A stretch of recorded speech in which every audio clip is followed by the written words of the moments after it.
ملک زیان کیا اوقات ہے تیری، ہمیشہ تو نے جس بات کی وجہ سے لڑکیوں پر ظلم کی انتہا کر دی، آج وہی بات تیرے لیے جب خوشی بن کر آئی تو نے اپنے ہی ہاتھ سے اس خوشی کو پھسلنے کیسے دیا؟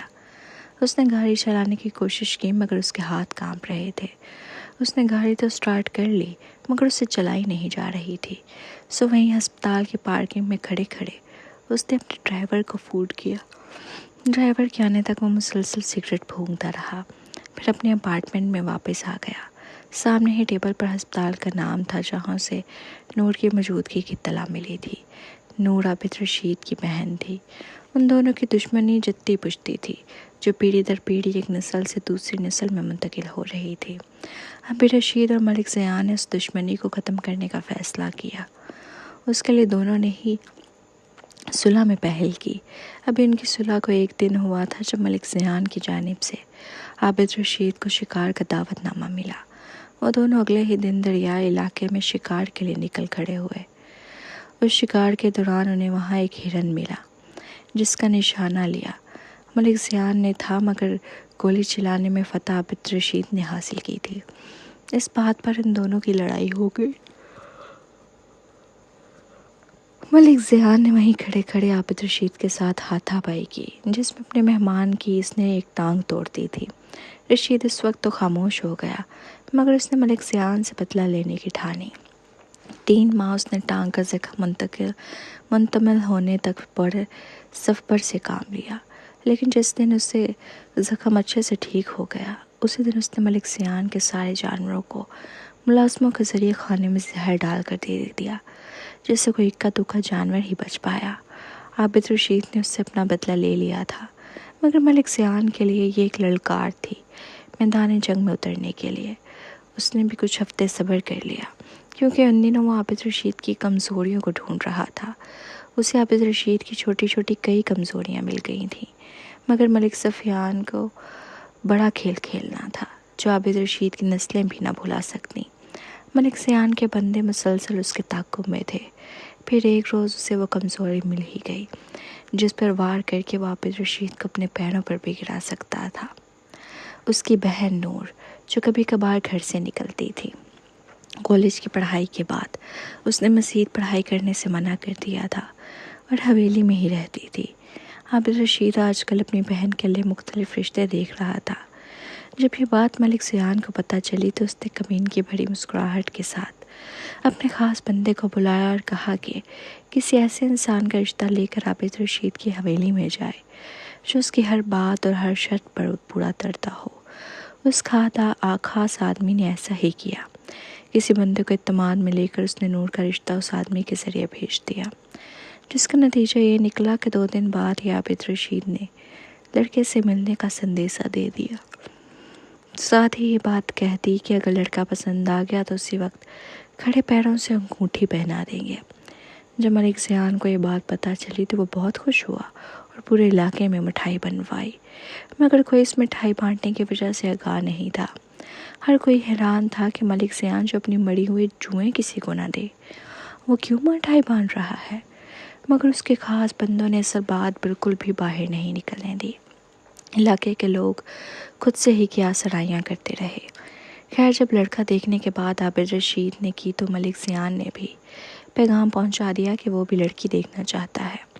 سو ایک جگہ طے ہو گئی جہاں عابد رشید نے اپنی بہن کو لانا تھا اور لڑکا بھی دیکھنا تھا، لیکن جب وہ اس طے کی گئی جگہ پر پہنچے تو کافی انتظار کے باوجود کوئی لڑکا وہاں نہیں آیا۔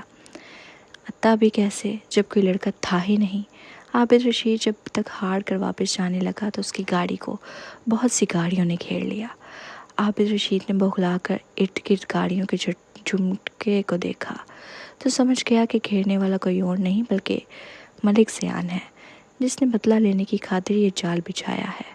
وہ گاڑی سے باہر نکلتا کہ صورتحال کا جائزہ لے، تبھی اس کے ڈرائیور نے گاڑی چلا لی جس میں اس کی بہن موجود تھی۔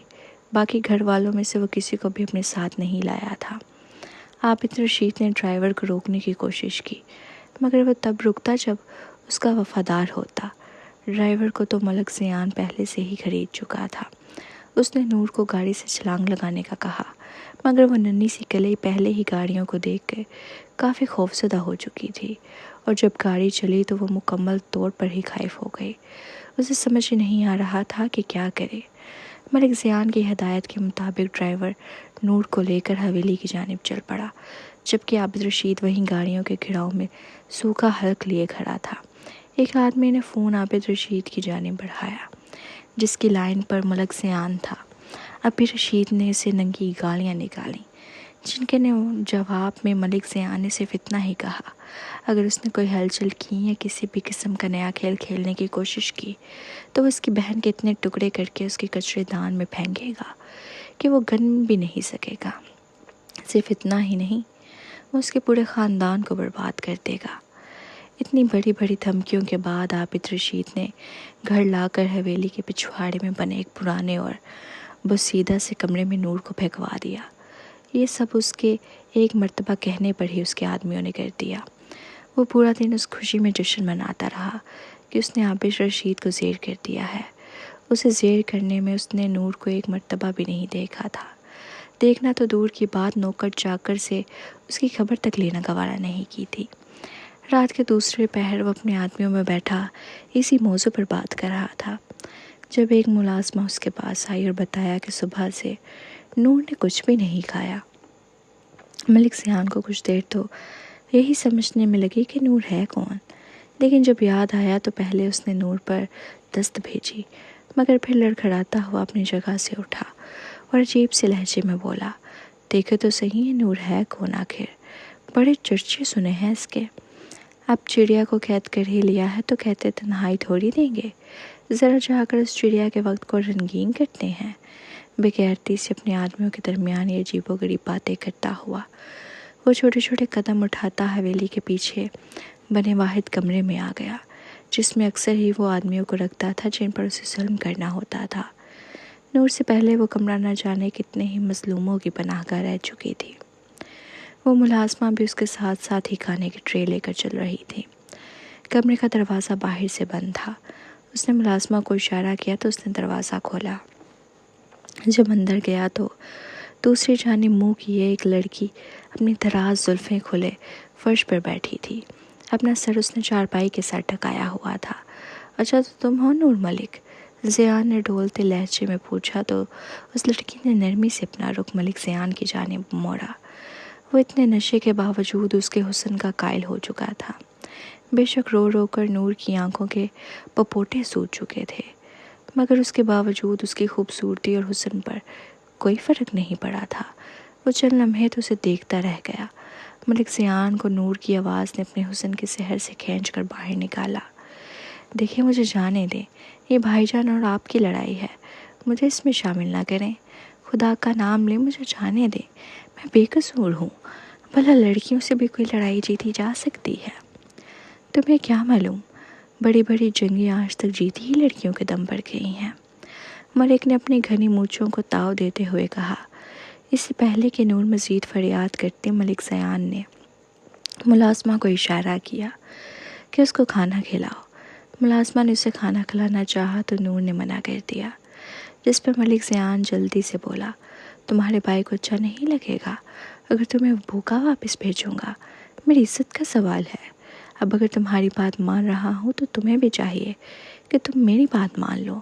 ملک زیان نے نرمی سے کہا تو نور نے اسے حیرت سے دیکھتے ہوئے پوچھا، کیا آپ سچ کہہ رہے ہیں؟ مجھے واپس جانے دیں گے آپ؟ زیان نے اس بات میں سر ہلایا، ساتھ ہی بولا، لیکن تبھی جانے دوں گا جب تم مجھے مایوس نہیں کرو گی۔ چلو شاباش، کھانا کھاؤ۔ پیٹ بھر کے نور نے جلدی جلدی کھانا کھانا شروع کر دیا۔ ملازمہ اسے نوالے بنا کر دے رہی تھی، مگر اس نے ملازمہ کو منع کر دیا اور خود ہی نوالے بنا کر کھانے لگی۔ اس کی ہر بات، ہر چال میں نزاکت تھی۔ اسے کچھ دور چارپائی پر بیٹھا ملک زیان اس کی وجود اور انگ انگ میں ڈوبی نزاکت کو مبہوت ہو کر دیکھتا رہ گیا۔ واللہ کیا شے تھی وہ، جسے عابد رشید نے اب تک چھپا کر رکھا ہوا تھا۔ وہ ملازمہ بھی اسے کھانا کھلا رہی تھی جب ایک ملازم دوڑتا ہوا ملک زیان کے پاس آیا اور کہا، باہر ایک بابا آیا ہوا ہے، وہ آپ کو بلا رہا ہے۔ مجھے اس نے حیرت سے پوچھا، تو ملازم نے اس بات میں سر ہلا دیا۔ ہاں جناب، وہ کہتا ہے ملک زیان کو خبردار کرنے آیا ہوں، ابھی بلا کر لاؤ اسے، بیجا ابھی مجھے کسی بابے سے نہیں ملنا۔ ملک زیان نے چڑھ کر کہا، کیونکہ اسے یوں نور کو تکتے ہوئے خلل بڑھنا بالکل اچھا نہیں لگا تھا۔ صاحب آ جائیں، ہم کوشش کر چکے ہیں، وہ نہیں جا رہا۔ ملازم نے بے بسی تک کہا تو نہ چاہتے ہوئے بھی ملک زیان باہر چلا گیا۔ باہر گیا تو واقعی ایک ملنگ کھڑا تھا، جس نے ملک زیان کو دیکھتے ہی کہنا شروع کر دیا، خدا سے ڈر، اس کی پکڑ سے ڈر، وہ تجھے باعزت طریقے سے دینا چاہتا ہے، اسے تو حرام کے طور پر پانا چاہتا ہے، چاہے عزت بنا لے اسے اپنی، سرخرو رہے گا ورنہ خار ہوگا۔ ملک زیان نے ملنگ کو مزید کچھ بھی کہنے نہیں دیا اور اپنے آدمیوں کو گالیاں دینا شروع کر دیں کہ اس ملنگ کے لیے بلا کر لائے تھے مجھے، حرام کھوڑو، پھینکو اسے باہر، ڈر کیوں رہے ہو؟ ڈرو تو تب جب وہ ڈرنے والی شے بھی ہو، نکالو باہر اسے، اور خبردار جو کسی نے اس کو دوبارہ اندر آنے دیا۔ ملنگ بابا اونچی اونچی ایک ہی بات کر رہا تھا، عزت بنا کے رکھے گا تو عزت دار رہے گا، ذلیل کرے گا تو ذلیل ہی ہوگا۔ ان الفاظوں پر ملک زیان کو مزید تاؤ چڑھ گیا۔ جو ملازم اسے وہاں بلا کر لایا تھا، اس نے لگے ہاتھوں اسے بھی ایک دو تھپڑ لگا دیے تھے۔ حویلی کے دروازے بند کروا کر وہ واپس کمرے میں گیا تو ملازمہ نور کو کھانا کھلا چکی تھی۔ اس نے ملازمہ کو وہاں سے جانے کا اشارہ کیا تو نور جلدی سے بولی، مجھے گھر کب بھجوائیں گے؟ وہ ملازمہ اس کی بات سننے رکی تو ملک زیان نے اسے بازو سے پکڑ کر سامنے کیا۔ نور نے چونک کر دیکھا تو اسے ملک زیان کی نگاہوں میں کمینگی دکھائی دی۔ وہ اس کے ارادوں کو سمجھ گئی تھی۔ دیکھو، مجھے گھر جانا ہے، آپ نے کہا تھا کھانا کھانے کے بعد نہ مجھے گھر بھجوا دیں گے۔ میں نہیں، زیان نے خباثت سے اپنے پیٹ پر ہاتھ پھیرا اور کہا، تم نے کھانا کھا لیا ہے، لیکن میں بھی بھوکا ہوں، پہلے مجھے بھی کھانا کھا لینے دو، پھر چلی جانا۔ نور کی چھٹی حس نے اسے خطرے کی گھنٹیاں دینا شروع کر دیں۔ وہ جلدی سے اپنی جگہ سے کھڑی ہوئی تو ملک زیان نے اس کی کلائی کو تھام لیا، جو مکھن کی طرح نرم و ملائم تھی۔ کلائی پکڑتے ہی وہ اس پر فدا ہو چکا تھا۔ دیکھو، خدا کا نام ہے، جانے دو مجھے، مجھ پر ظلم مت کرو۔ ملک زیان نے اس کی بات کو نظر انداز کرتے ہوئے اس کی گال پر اپنے دانت کاٹ دیے اور تب تک نہیں اٹھائے جب تک وہاں سے خون نہیں بہنے لگا۔ درد کی شدت سے نور کی چیخیں بلند ہونے لگیں، مگر ملک زیان نے اسے نہیں چھوڑا تھا، بلکہ اس کی شدت مزید بڑھتی جا رہی تھی۔ اس کے بعد وہ پوری رات نور نے ایک سے اذیت میں گزاری تھی۔ پوری رات وہ اس سے بھیک مانگتی رہی کہ اسے چھوڑ دے، مگر ملک زیان کے کانوں پر جو بھی نہیں رینگی تھی۔ تقریباً فجر کے وقت اس نے نور کو کسی کچلے ہوئے کھلونے کی طرح ایک طرف پھینکا اور اپنی شراب کا اترتا نشہ لے کر وہ لڑکھڑاتا کمرے سے باہر نکلا۔ پیچھے نور نے اسے بند ہوتی آنکھوں کی بے بسی سے تکا تھا، مگر اس وقت ملک زیان جیت کے نشے میں دوچار تھا۔ کیسی شراب اور کہاں کی شراب، اسے سب کچھ بھول گیا تھا۔ آج تک اس نے جتنی بھی لڑکیوں کے ساتھ راتیں رنگین کی تھیں، ان سب میں نور ایسی تھی جس کے ساتھ گزارا ہر لمحہ اسے مزہ دے گیا تھا۔ ملک زیان نے نور کے بدن سے ایک ایک لمحہ نچوڑ لیا تھا۔ ملک زیان اس کے بعد سیدھا اپنے کمرے میں گیا تھا اور دنیا کے ہوش نہیں تھا، بس اسے سونا تھا اور وہ جانتا تھا آج اسے بے حد اچھی نیند آنے والی ہے۔ وہ صبح کا سویا تو پھر مغرب کے وقت ہی تقریباً اٹھا تھا، اور اس وقت میں نور اس کی حویلی سے نہ جانے کہاں کی کہاں جا چکی تھی۔ جب صبح ہوئی، نوکرانی جو اس پر مامور تھی کمرے میں آ گئی تو اس نے نور کی حالت دیکھ کر رہا نہیں گیا تھا۔ وہ بھی انہی لڑکیوں میں سے ایک تھی جس نے ملک سفیان کی نہ جانے کتنی ہی راتوں کو رنگین کیا تھا۔ اسے وہ دن یاد آیا جب ملک زیان نے اسے 16 سال کی عمر میں ایسے ہی کچلا تھا۔ نور کو اس نے پانی پلایا، پھر اس کے کپڑے وغیرہ بدلوا کر اس نے ایک چادر اڑائی اور نور کو وہاں سے بھاگ جانے کا کہا۔ کیا مطلب بھاگ کر کہاں جاؤں گی میں؟ نور نے حیرت سے پوچھا تو نوکرانی نے کندھے اچکا کر کہا، اپنے گھر جانا، اور کہاں جاؤ گے تم؟ مگر نور نے منع کر دیا کہ وہ اپنے گھر کبھی نہیں جائے گی۔ کیسا سامنا کرے گی اپنے بھائی کا جس نے ہمیشہ اس پر مان رکھا ہوا تھا، اور اب اس طرح سے نہیں، وہ کبھی نہیں جائے گی۔ ملازمہ نے اسے غور سے دیکھا اور کہا، ٹھیک ہے آپ کی مرضی، لیکن اگر نہیں جاؤ گے تو یہ شخص تمہیں ہر مرتبہ یوں ہی کچلے گا۔ اب یہاں رہ کر روز روز کی ذلت برداشت کرنا چاہتی ہو تو الگ بات ہے، ورنہ ابھی تک حویلی میں سبھی سو رہے ہیں، کسی کو بھی علم نہیں ہوگا کہاں جاؤ گی۔ نور نے بیچارگی سے پوچھا تو وہ نرمی سے بولی، لاہور چلی جاؤ، بڑا شہر ہے، کہیں نہ کہیں تو ٹھکانہ مل ہی جائے گا۔ اس کے بعد نور نوکرانی کی مدد سے وہاں سے بھاگی اور لاہور کی گاڑی میں بیٹھ گئی۔ وہ زندگی میں پہلی مرتبہ لاہور جا رہی تھی۔ اسے کچھ نہیں پتا تھا کہاں جانا ہے اور کیسے جانا ہے۔ لاڑی اڈے پر اتری تو ہر کوئی اسے اپنے رکشے پر بیٹھنے کے لیے بلا رہا تھا، مگر وہ خاموشی سے پیدل چلتی رہی۔ اسے کچھ بھی نہیں پتا تھا کہ کہاں جانا ہے اور کیا کرنا ہے۔ تبھی ایک موٹر سائیکل اسے ٹکرائی تو اس کی ٹانگ پر کافی زخم آ گیا۔ سڑک پر موجود لوگوں نے اسے سرکاری ہسپتال بھجوایا، جہاں پر وہ اکیلی تھی۔ ایک نرس سے اس نے خود ہی مدد مانگی۔ نرس نے اسے پوری بات پوچھی تو نور نے جھجک کے بغیر بتا دی، کیونکہ اتنا تو وہ جانتی تھی کہ جب تک اصل بات نہیں بتائے گی تو کوئی بھی اس کی مدد کے لیے تیار نہیں ہوگا۔ اس نرس کا کوارٹر ادھر پیچھے ہی تھا۔ ہسپتال کے وہ اسے وہاں لے گئی اور سب سے پہلے تو کھانا کھلایا، پھر اسے ایک پیراڈول کی گولی کھلا کر سونے کے لیے لٹا دیا۔ لیکن کافی دیر بعد جا کر اسے نیند آئی تھی۔ وہ تقریباً شام میں اٹھی تو نرس اس کے لیے چائے بنا لائی۔ پھر وہی بستر پر اس کے قریب بیٹھتے ہوئے اس نے پوچھا، بتاؤ آگے کا کیا ارادہ ہے؟ دوبارہ شخص کے پاس واپس جانا چاہو گی؟ نور نے نفی میں سر ہلا دیا۔ اس پر کوئی کیس وغیرہ کرنے کی چول تو نہیں مارو گی لیڈی ڈائنا بن کر؟ کیونکہ وہی سیدھی سی بات ہے، آج کل ایسا دور ہرگز نہیں ہے کہ آپ کسی کے خلاف پرچہ درج کراؤ اور وہ پرچہ آپ پر الٹا نہ پڑے۔ دیکھو اگر تو تمہارا کوئی ایسا ویسا ارادہ ہے تو میں کسی بھی صورت تمہاری مدد کرنے کے لیے تیار نہیں ہوں، لیکن اگر تم خاموشی سے اپنی زندگی جینا چاہتی ہو تو بسم اللہ۔ اس دن انہوں نے تہیہ کر لیا کہ وہ خاموشی سے ہی اپنی زندگی گزارے گی۔ نوا نے اسے اپنے ہسپتال میں ہی اپنے دوست کے کہنے پر نوکری دلوا دی، لیکن ساتھ ہی یہ جھوٹ بھی بولا کہ پہلے بھی نور نرس رہی ہے، اگر یہ نہ کہتی تو اسے نوکری ملنا مشکل تھا۔ ساتھ ہی وہ نرس عالیہ آہستہ آہستہ نور کو سارا کام سکھاتی چلی گئی۔ اب جب اس نے ملک زیان کو اپنے سامنے دیکھا تو وہ ڈر گئی تھی۔ اوپر سے وہ حاملہ تھی، یہ بات بھی ملک زیان کو پتہ چل چکی تھی۔ وہ بس یہی دعائیں کر رہی تھی کہ ملک زیان کے ہاتھ نہ لگے، اس نے سے بچی رہے۔ آدھی رات کا وقت تھا جب وہ گہری نیند سو رہی تھی۔ اچانک اس کے کمرے کا دروازہ زور زور سے بجنے لگا۔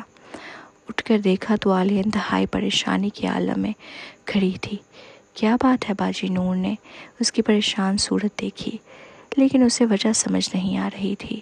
باہر آؤ نور، میں نے تمہیں پہلے بھی کہا تھا میں صرف تمہاری مدد کروں گی، اور یہ مدد جہاں میرے گلے پڑی تو ایک مرتبہ بھی نہیں سوچوں گی، کیونکہ اس دنیا میں سب سے عزیز اگر کچھ ہوتا ہے تو اپنی جان ہوتی ہے۔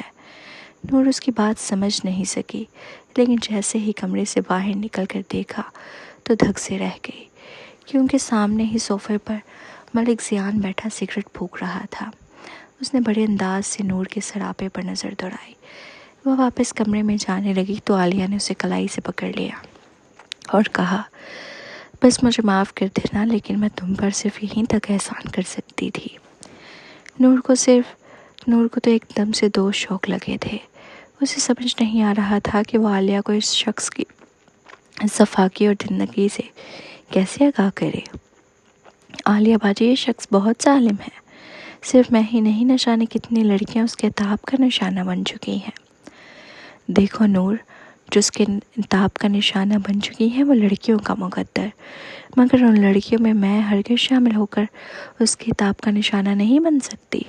تم یہاں سے جا سکتی ہو، لے جائیے اگر اسے لے کر جانا چاہتے ہیں تو۔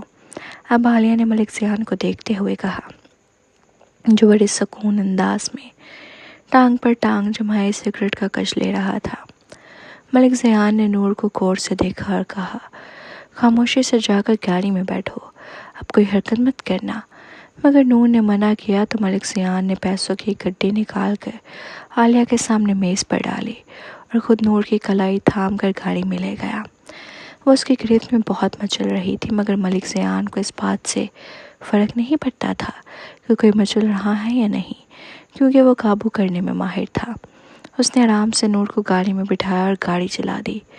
گاڑی چلانے کے دوران نور نے ملک زیان کے ہاتھوں پر زور سے اپنے دانت کاٹ دیے، مگر اسے فرق نہیں پڑا۔ وہ بس رش ڈرائیونگ کرتا رہا۔ کافی دیر بعد اس نے گاڑی کو بریک لگائی تو وہ بھی اپنے اپارٹمنٹ کے سامنے تھا۔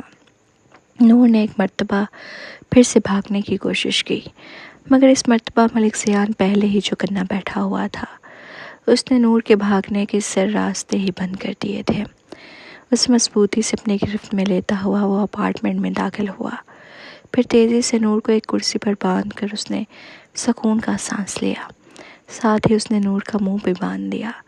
بے بسی سے اس کی آنکھیں آنسو بہنے لگے، مگر ملک زیان کو اس بات کی بالکل بھی پرواہ نہیں تھی۔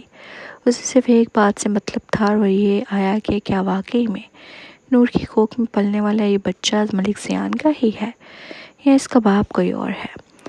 نور، میں زیادہ باتیں نہیں کروں گا، مجھے صرف ایک سوال کا جواب چاہیے، اور مجھے امید ہے کہ تم مجھے سوال کا جواب دینے میں مایوس نہیں کرو گی۔ میں تم سے جو کچھ بھی پوچھوں گا اس کا تم بالکل صحیح جواب دو گی، ورنہ تمہارے اس بچے دونوں کے لیے ہی صحیح نہیں ہوگا۔ ملک زیان نے بڑے نپے تلے لہجے میں نور کو پہلے خبردار کیا، پھر پوچھا، یہ بچہ کس کا ہے؟ ساتھ ہی اس نے نور کا منہ بھی آزاد کر دیا تاکہ وہ اس سوال کا جواب دے سکے۔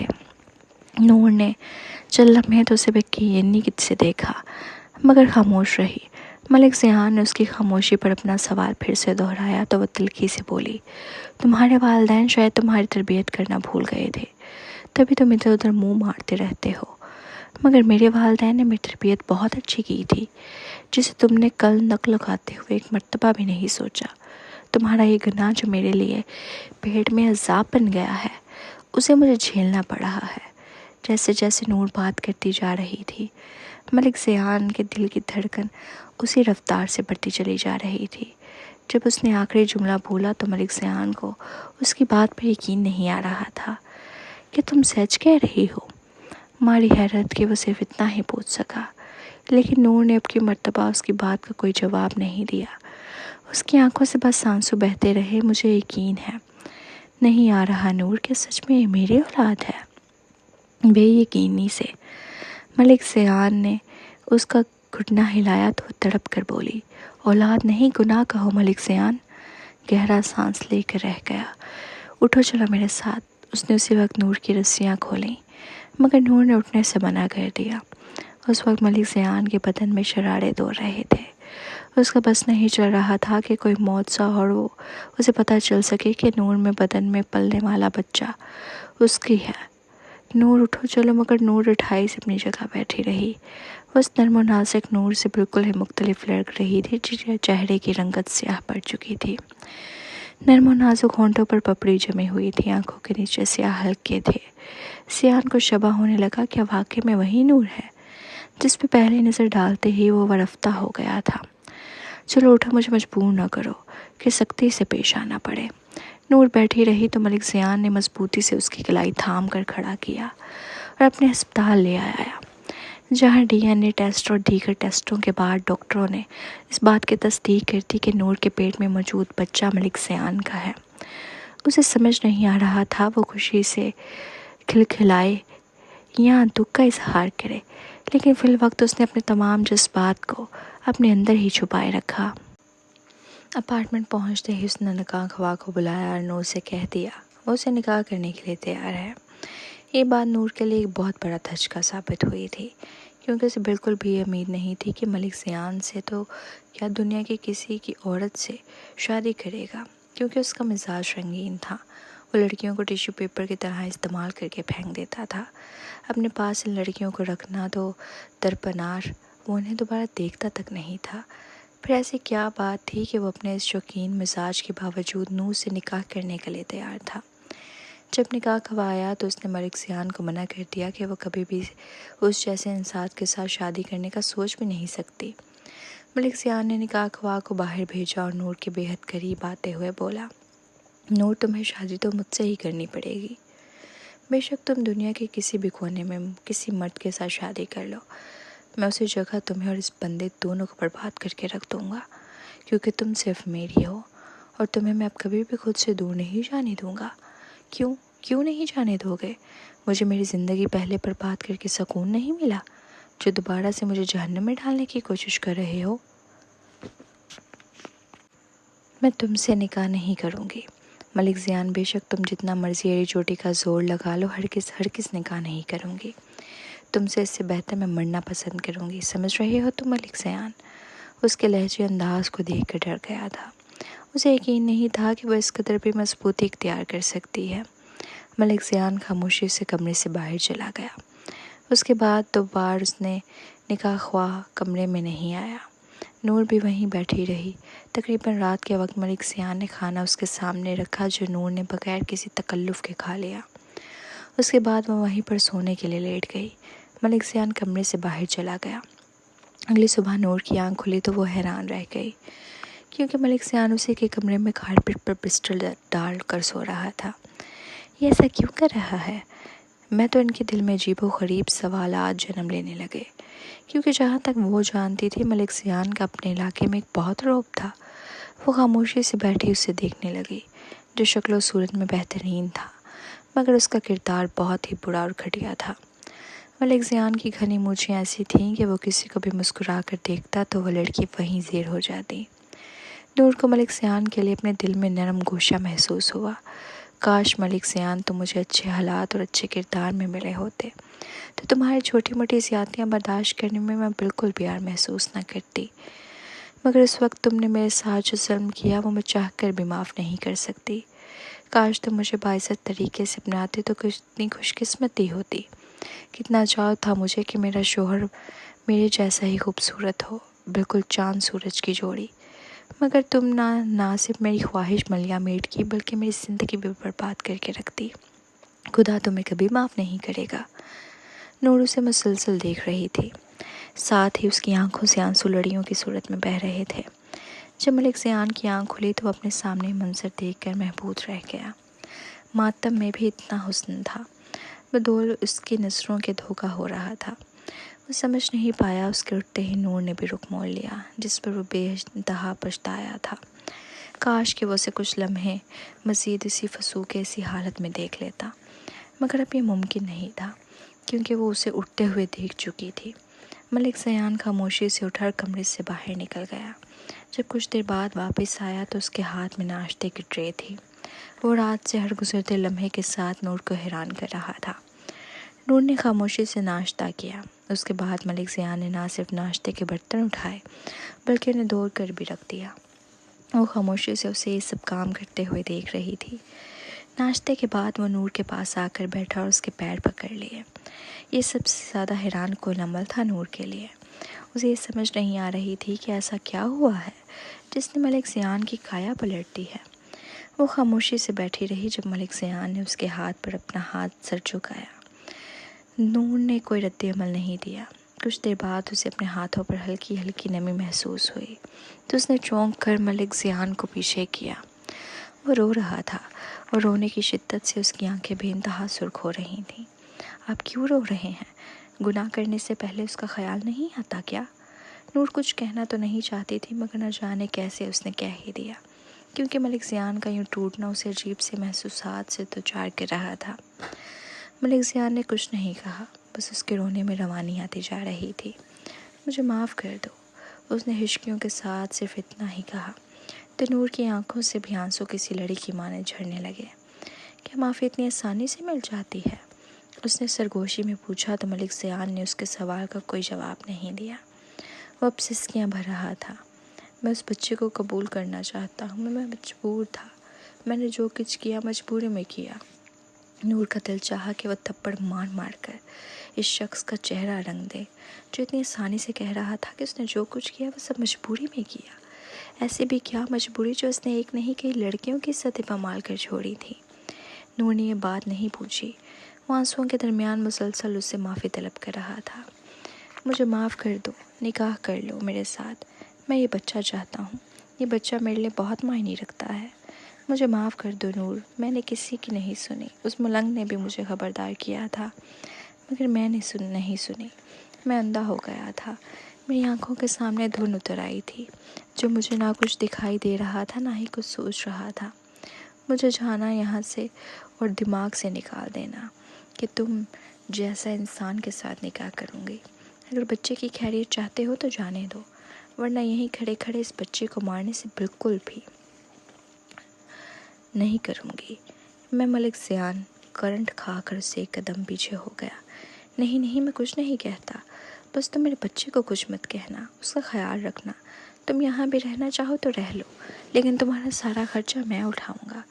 بلکہ ایسا کرو تم یہیں رہو، میں یہاں سے جا رہا ہوں۔ ہاں جا رہا ہوں میں۔ اس نے جلدی سے اپنی چابی اٹھائی اور بازو سے رگڑ کر اپنے آنسو بچوں کی طرح صاف کیے۔ نور جیسے اسے دیکھ رہی تھی ویسے حیران ہوتی جا رہی تھی۔ اس کے بعد ملک زیان ایک لمحے کے لیے بھی وہاں نہیں رکا اور چلا گیا، لیکن جانے کے بعد اس نے نور کی دیکھ بھال کے لیے ایک نرس ضرور چھوڑ دی تھی۔ جس روز نور کی ڈیلیوری تھی اس دن ملک زیان زندگی میں شاید پہلی مرتبہ نفل پڑھتا ہوا اپنے بچے کی خیریت کی دعا مانگ رہا تھا۔ 3 گھنٹوں بعد نرس نے اسے بیٹا ہونے کی خوشخبری سنائی تو وہ سجدے میں گر گیا۔ بعد میں جب نور سے ملا تو اس نے سب سے پہلے نور کے پیر پکڑے اور اس سے معافی مانگی، مگر وہ منہ موڑے خاموشی سے بیٹھے رہی۔ اس نے نہ کوئی بات کی، نہ ہی کوئی رد عمل دیا۔ تم نے کبھی مجھ سے میری مجبوری کا بھی نہیں پوچھا، ملک زیان نے ٹوٹے ہوئے لہجے میں کہا تو وہ خاموش رہی۔ اب بھی اس نے کوئی بات نہیں کی تو وہ خود ہی بتانے لگا، جانتی ہوں میں بانجھ ہوں، تبھی اب تک شادی نہیں کی، لیکن کوئی شخص مجھ سے اس بات کا طعنہ نہ دے تو میں نے لڑکیوں کے ساتھ زبردستی کرنا شروع کر دی، جس سے یہ ظاہر ہو کہ میں ایک بھرپور مرد ہوں اور کبھی کسی کو علم نہ ہو سکے کہ میں بانجھ ہوں۔ جانتی ہو جس روز میں تمہارے کمرے میں آیا تھا اس روز ایک ملنگ نے مجھے منع کیا تھا یہ بدفعلی کرنے سے۔ وہ کہہ رہا تھا اگر میں باعزت طریقے سے تمہیں اپناؤں گا تو رب بھی مجھے باعزت طریقے سے نوازے گا۔ وہ کسی اور چیز کی نہیں اولاد کی بات کر رہا تھا۔ مجھے تم سے شادی کر لینی چاہیے تو تب بھی یہ اولاد ہو ہی جانی تھی، مگر عزت کے ساتھ، لیکن میں نے خود کو ذلیل کیا تو رب مجھے اولاد کی خوشی دے بھی رہا ہے تو کتنا ذلیل ہو رہا ہوں میں۔ بس اب میں تمہیں ہمیشہ خوش رکھوں گا، یہاں سے جانے کے بعد ہم نکاح کر لیں گے۔ وہ بولتا جا رہا تھا۔ نور پہلے تو حیرت سے اس کی بات سنتی رہی، پھر آہستگی سے کہا کہ وہ کچھ دیر آرام کرنا چاہتی ہیں۔ ملک زیان فوراً باہر چلا گیا۔